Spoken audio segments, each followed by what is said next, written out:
ناظرین آداب، منصف چینل کے اس مخصوص پروگرام لیگل پوائنٹس لائیو میں میں اعتماد ایک بار پھر آپ تمام کا اس امید کے ساتھ خیر مقدم کرتا ہوں کہ آج بھی آپ کو اپنے حقوق سے واقف کروانے کی کوشش کروں گا۔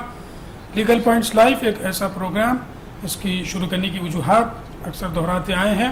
اس میں سے ایک اہم وجہ یہ ہے کہ یوں تو کہنے کو ہندوستان میں کئی قوانین بنائے جاتے ہیں، لیکن اس کا استعمال یا اس میں دیے گئے حقوق سے بہت کم لوگ واقف ہوتے ہیں۔ لیکن اس کو نظر انداز بھی کیا نہیں جا سکتا، کیونکہ اگر آپ اپنے حقوق سے یا اپنے لا آف دی لینڈ سے واقف نہیں ہیں تو یہ ہر ممکن پاسبلٹی ہے کہ چاہے وہ بیوروکریٹس ہو یا کامن پرسن ہو، آپ کا ایکسپلائٹیشن کر سکتے ہیں یا آپ کا استحصال کیا جا سکتا ہے۔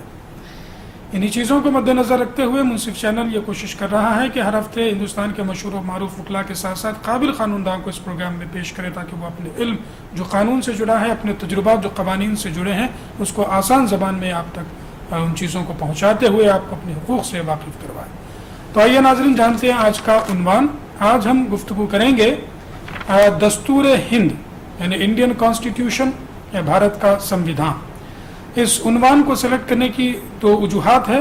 ایک اہم وجہ یوم جمہوریہ ہم منانے جا رہے ہیں 26 جنوری 26 یعنی آج 24 ہے، ایک دو دن کے بعد ہم منائیں گے ریپبلک ڈے۔ ایک اہم وجہ یہ ہے۔ دوسری وجہ یہ ہے کہ آج کل ہم ہندوستان میں یہ دیکھ رہے ہیں کہ کافی سارے لیجسلیچرز بھی ہم کو یہ محسوس ہوتا ہے جب وہ پارلیمنٹ یا پھر پارلیمنٹ کے باہر کچھ اقدامات کر رہے ہوں تو اپنے دستور سے شاید وہ بے بہرا ہو گئے ہیں یا واقفیت نہیں کر پا رہے ہیں دستور ہند سے۔ چاؤس کا معاملہ پھیلا ہوا ہے۔ بہرحال انڈین کانسٹیٹیوشن جو بنایا گیا ہے، اس کو کیوں بنایا گیا، اس میں کیا چیزیں ہیں، اہم چیز جو فنڈامنٹل رائٹس ڈالے گئے ہیں، ان تمام نکات پر آج ہم گفتگو کرنے کی کوشش کریں گے۔ اور اس عنوان پر گفتگو کرنے کے لیے آج ہم نے اپنے اسٹوڈیو میں ایک ایسے قانون داں کو مدعو کیا ہے جو خاص کر منصف کے ناظرین کے لیے کوئی نیا چہرہ نہیں ہے۔ آپ کا تعلق ایک تعلیم یافتہ روشن خیال گھرانے کے ساتھ ساتھ ایک قانون داں گھرانے سے بھی ہے۔ میں بات کر رہا ہوں جناب وسیم احمد خان ایڈوکیٹ صاحب کی، جو گزشتہ تقریباً 3 دہائیوں سے حیدرآباد آندھرا پردیش ہائی کورٹ میں پریکٹس کرنے کے ساتھ ساتھ دوسرے حیدرآباد کے کورٹس میں بھی پریکٹس کرتے آ رہے ہیں۔ آپ کا ایک اور میں تعارف دیتا چلوں کہ سوسائٹی کی فلاح و بہبود کے لیے آپ نے کئی ایک پبلک انٹرسٹ لیٹیگیشنز فائل کرتے ہوئے آندھرا پردیش کی عدالت عالیہ سے کئی ایک ڈائریکشنز، کئی ایک ججمنٹس لیتے ہوئے اپنی سوسائٹی میں ایک الگ سا اپنا مقام بنائے ہوئے ہیں۔ تو آئیے ناظرین آپ اور ہم مل کر ہمارے اس پروگرام لیگل پوائنٹس لائیو میں وسیم احمد خان ایڈوکیٹ صاحب کا خیر مقدم کرتے ہیں۔ السلام علیکم صاحب۔ وعلیکم السلام۔ ایک بار پھر سے آپ ہمارے اسٹوڈیو میں موجود ہیں، ہمیں بے حد خوشی ہے۔ میں آپ سے ضرور دستور ہند پر گفتگو جاری رکھوں گا۔ اس سے پہلے ہم ناظرین چاہیں گے کہ ہمارے فون نمبرز امید کرتا ہوں ٹیلی ویژن اسکرین پر بھی دکھ رہے ہوں گے، پھر بھی میں دہراتا چلوں 04066660058، ایک اور دوسرا نمبر بھی ہے 04066660059۔ کال کرتے وقت جو سوالات ہوں اس کو لکھ کر کے رکھ لیجئے گا۔ ٹیلی فون کے ٹکٹس بھی یہی ہوتے ہیں تاکہ تمام چیزیں آپ ہم تک پہنچا سکیں اور ہم بہتر انداز میں اوپینین ہم تک پہنچا سکے۔ دوسرا، سیل فون پر جب بھی آپ گفتگو کریں تو کھلے میں آ کر کال کیجیے گا، نہ ہی کوئی بند کمرے میں۔ ٹیلی فون پر جب آپ ہم سے گفتگو کرتے ہیں تو ٹیلی فون پر ہی مجھے سنیے گا، نہ ہی ٹیلی ویژن پر، ورنہ ڈسٹربنس وہاں پر ہوتا ہے۔ یہ ناظرین پروگرام کا آغاز اور گفتگو کا آغاز میں اس بات سے کرنا چاہوں گا، سب سے اہم سوال دستور ہند یا بھارت کا سمویدھان یا پھر انڈین کانسٹیٹیوشن، اس کو کب بنایا گیا، کیوں بنایا گیا، کیا اس کے مقاصد ہیں؟ میں وسیم احمد خان ایڈوکیٹ صاحب سے درخواست کروں گا اس پر تفصیلی روشنی ڈالیں۔ جب انڈیا کو آزادی ملی تو اس ملک کو چلانے کے لیے ایک قانون کی ضرورت ہے۔ یہ قانون کی کئی چیزوں کی ضرورت ہوتی ہے، ایڈمنسٹریشن کی ضرورت ہوتی ہے، اور اس لیے کہ جب جیسا دیش آزاد ہوا اس کی جو ضرورت محسوس ہوئی تو تب جا کر یہ 26 جنوری 1950 کو یہ کانسٹیٹیوشن آف انڈیا عمل میں آیا۔ تو یعنی آج سے 64 ایئرس پہلے، 64 سال پہلے یہ کانسٹیٹیوشن عمل میں آیا ہے۔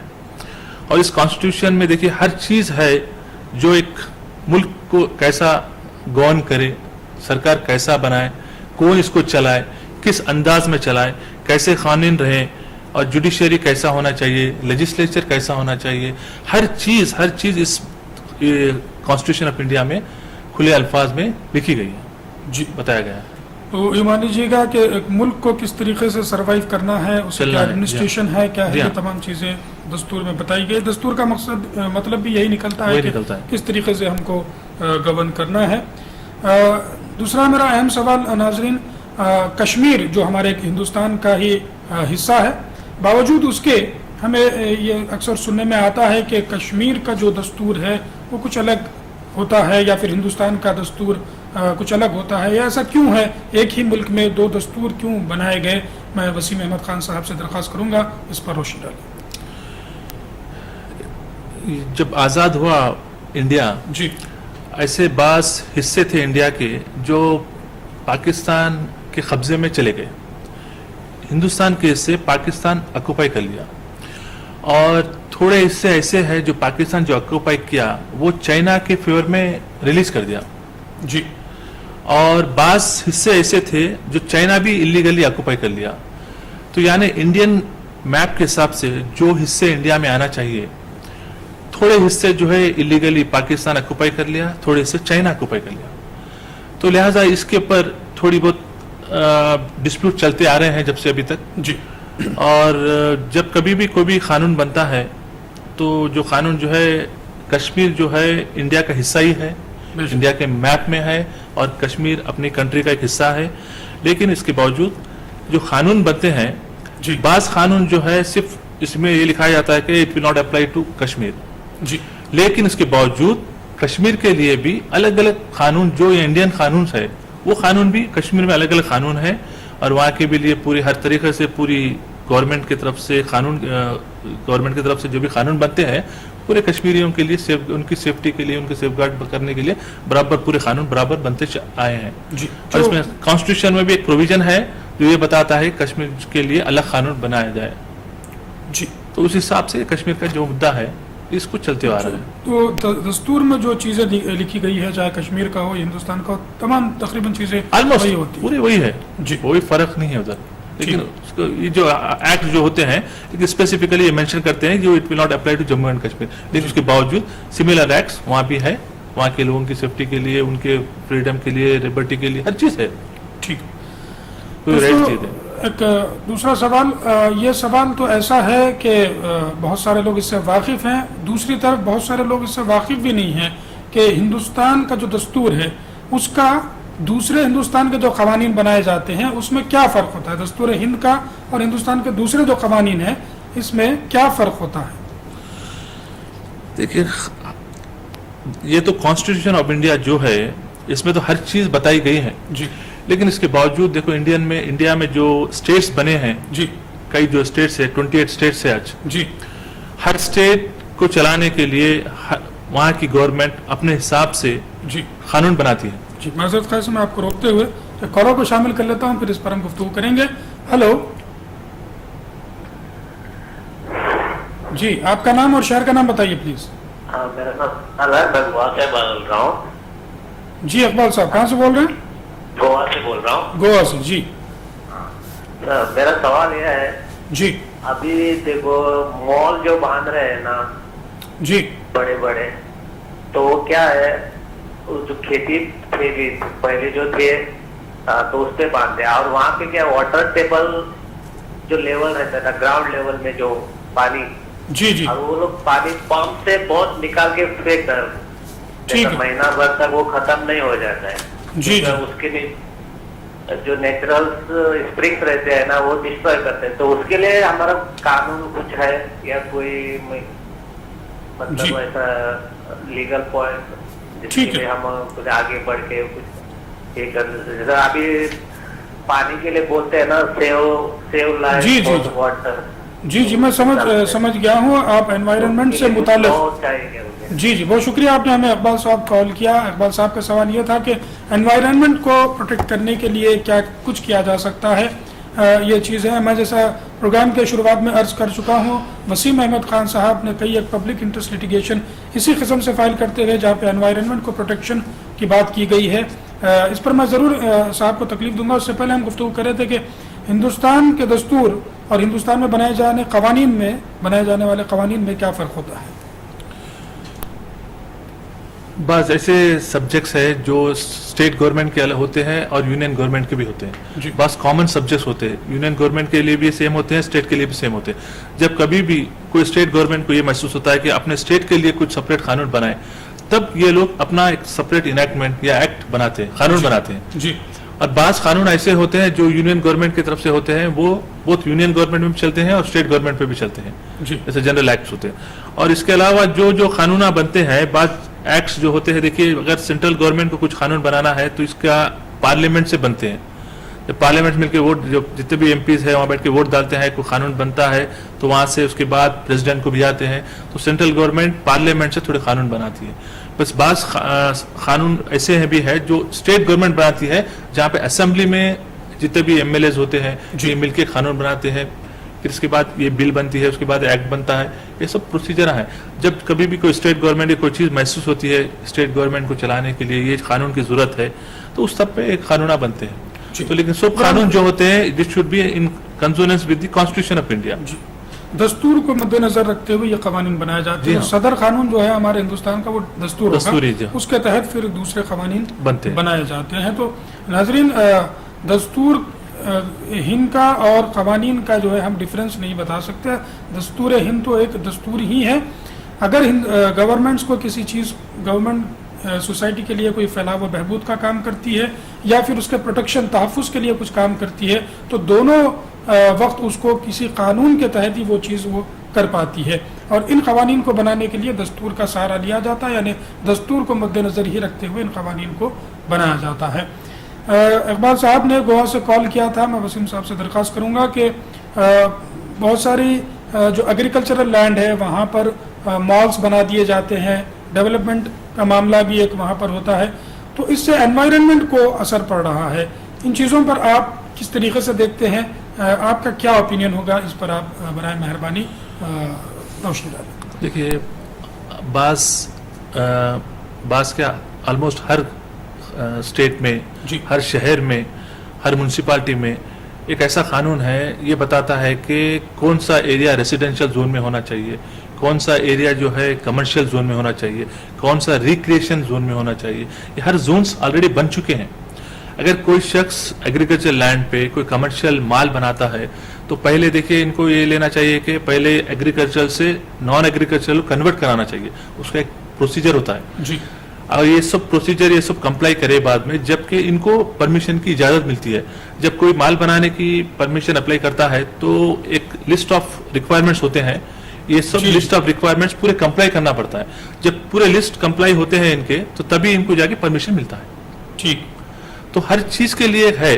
اگر کوئی آدمی انلیگلی ایگریکلچر لینڈ پہ کمرشل ایکٹیویٹیز کر رہا ہے جی, تو میونسپلٹی کو پورا اختیار ہے, گورنمنٹ کو پورا اختیار ہے ان کے کام کو روک سکے, پھر ان کو نوٹس دے سکے, اور کوئی آدمی اس سے افیکٹڈ ہے تو وہ بھی کمپلین کر سکتا ہے. جی, مزید ہم اس پر گفتگو جاری رکھیں گے. ایک کالر کو شامل کر لیتا ہوں. اس سے پہلے ہیلو. السلام علیکم. وعلیکم السلام. آپ کا نام؟ میرا نام سید اسرار احمد, میں کرناٹک اور گلبرگہ. جی فرمائیے سر, سوال بتائیے. جی, اب معاملہ یہ ہے جی کہ جی سوال بتائیے. جی سوال بتائیے. جی الیکشن کے وقت ہے نا, لوگ جو وعدہ کرتے ہیں, جی اب جب جیسے کہ اب 1 روپے کلو چاول, ٹھیک ہے, اور کئی جگہ پہ لیپ ٹاپ وغیرہ کئی چیزیں رہتے ہیں. جی جی, بعد میں کیا ہوتا, کوئی ہمارے پاس یہ نہیں ہے, بجٹ نہیں ہے, ٹھیک ہے, اس طرح کرتے. تو یہ قانونی کوئی چیز ہے جو بنانا چاہیے. بہت اچھا سوال ہے. جی بہت الیکشن کے بعد, جی جی الیکشن کے بعد 2 سال کے بعد یہ کہتے ہیں کہ بھائی ہمارے پاس بجٹ نہیں ہے. صحیح صحیح. تو لہٰذا وہ جب بھی بجٹ کا معاملہ آیا تو الیکشن سے پہلے کر دینا چاہیے کہ بھائی ہمارے پاس بجٹ نہیں ہے, آپ یہ کام نہیں کرتے.